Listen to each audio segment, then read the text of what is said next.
Fuir les combats à tout prix et quitter le pays en proie à des violences.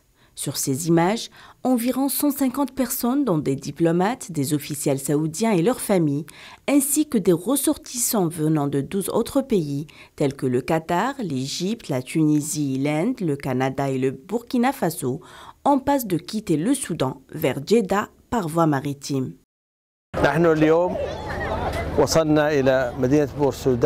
Aujourd'hui, nous sommes arrivés à Port-Soudan après avoir évacué plusieurs citoyens saoudiens de Khartoum en raison de la situation.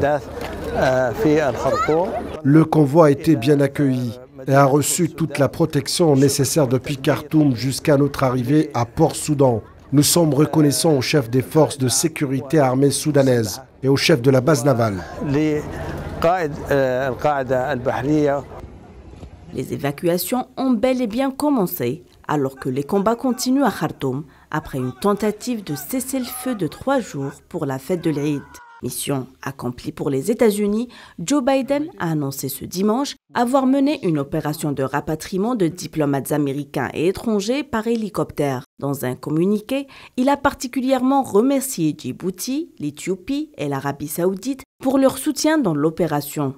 De leur côté, les forces de soutien rapide se sont félicitées d'avoir coordonné l'évacuation du personnel américain. L'évolution de la situation à Khartoum inquiète les capitales occidentales.